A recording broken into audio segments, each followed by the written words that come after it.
Un jour, un saint. Le 20 janvier, nous fêtons Saint Fabien et Saint Sébastien. Saint Fabien, pape et martyr, a vécu le martyre en l'an 250 à Rome.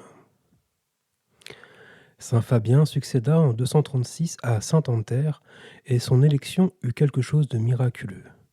Eusèbe rapporte qu'au moment où le clergé et le peuple de Rome étaient réunis en procession, une colombe descendit d'en haut, alla se poser sur la tête de Fabien, et que ce prodige réunit tous les suffrages en sa faveur, quoique personne n'eût d'abord songé à lui, parce qu'il était laïque et peu connu dans la ville.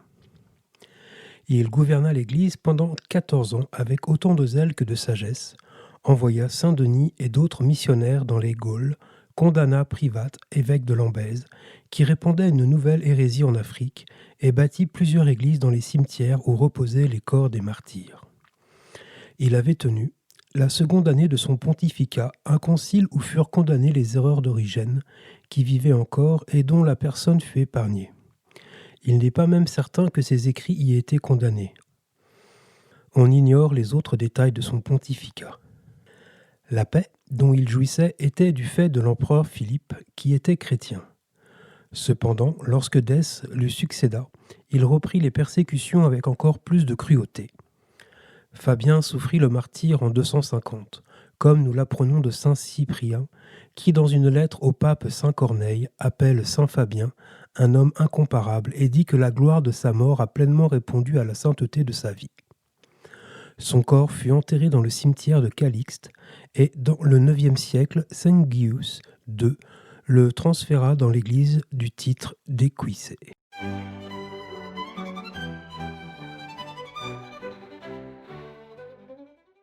Saint Sébastien, martyr en l'an 288, Rome.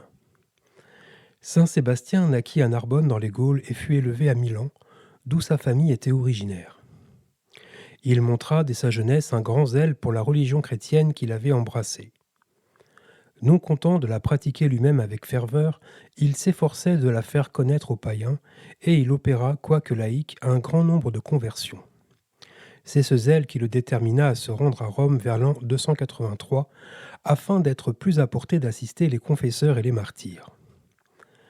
Malgré sa répugnance pour l'état militaire, il prit du service dans l'armée de l'empereur Carin, et il eut bientôt l'occasion d'être utile aux victimes de la persécution. Deux illustres martyrs, Marc et Marcellin, qui étaient frères et qui appartenaient à une des premières familles de Rome, ayant été condamnés à mort par Chromas, lieutenant du préfet de la ville, étaient sur le point de se laisser ébranler par les larmes de leurs parents. Tranquillin, leur père, et Marcie, leur mère, faisaient tous leurs efforts pour les décider à se soumettre aux édits afin de racheter leur vie. Sébastien, alarmé du danger qu'il courait, alla les trouver dans la maison de Nicostrate, greffier en chef de la préfecture, et non seulement il ranima leur courage, mais il convertit encore ceux qui cherchaient à les faire apostasier. Zoé, femme de Nicostrate, qui était muette depuis 6 ans, se jeta aux pieds de Sébastien, témoignant par signes ce qu'elle désirait. Le saint la comprit, et faisant sur elle le signe de la croix, il lui rendit l'usage de la parole. Zoé se convertit aussi de même que son mari et 17 autres, parmi lesquels on cite Claude, geôlier de la prison. Chromas, ayant appris que Tranquillin, qui était goutteux, avait été guéri en recevant le baptême, comme il était lui-même atteint de la goutte, il résolut de se faire instruire afin d'essayer le même remède. Sébastien se rendit chez lui après lui avoir donné les instructions nécessaires, il le guérit de sa goutte et ensuite il le fut baptisé avec Tiburce, son fils.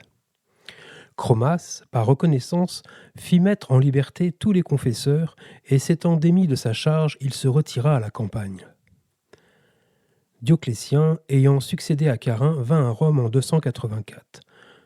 Voulant récompenser le courage et la vertu de Sébastien, dont on lui faisait l'éloge, il le nomma capitaine de la première compagnie des gardes prétoriennes, sans savoir qu'il était chrétien.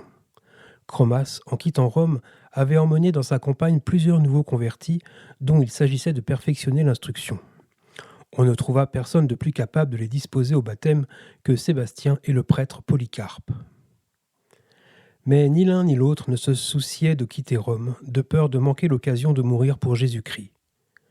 Le pape Caius, devant qui l'affaire fut portée, décida que Sébastien resterait à Rome parce que sa place le mettait en état de rendre de plus grands services à l'Église. La persécution s'étant rallumée en 286, Sébastien vit couronner par le martyre la plupart de ceux qu'il avait gagnés à Jésus-Christ, et il soupirait avec ardeur après le moment où il irait les rejoindre dans le ciel, ce qui ne tarda pas longtemps. L'empereur, ayant fini par apprendre qu'il était chrétien, lui reprocha l'ingratitude prétendue dont il payait ses bienfaits. Après l'avoir dépouillé de son grade, il le livra à des archers qui le criblèrent de flèches et le laissèrent pour mort. Irène, veuve de saint Castule, martyr, était venue pour l'enterrer, s'aperçut qu'il respirait encore. Elle le fit porter dans sa maison et les soins qu'elle lui prodigua l'eurent bientôt guéri. Sébastien, au lieu de se cacher comme on le lui conseillait, se mit un jour sur le passage de l'empereur qui se rendait au temple. Quand il se trouva près de lui, il lui reprocha avec une sainte liberté son injustice contre les chrétiens qui ne cessaient de prier pour la prospérité de son règne et qui lui gardaient une fidélité inviolable.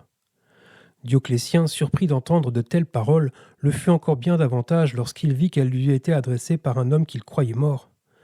Il le fit saisir de nouveau et conduire dans l'hippodrome, avec ordre de l'assommer à coups de bâton et de le jeter ensuite dans le cloaque qui se trouvait près de là. Pour empêcher que les soldats de la garde prétorienne, qui étaient très attachés à leur ancien officier, ne remuassent en le voyant traité d'une manière aussi indigne, on publia que Sébastien était mis à mort uniquement parce qu'il était chrétien. On mit son supplice au 20 janvier 288. Une dame chrétienne, nommée Lucine, le retira secrètement du cloaque où il avait été jeté et l'enterra dans un cimetière souterrain qui porta le nom de cimetière de Calixte et qui s'appelle depuis longtemps les catacombes de Saint-Sébastien. On invoque Saint-Sébastien contre la peste et l'on a dû plusieurs fois à sa puissante intercession la cessation de ce terrible fléau. C'était Un jour, un saint.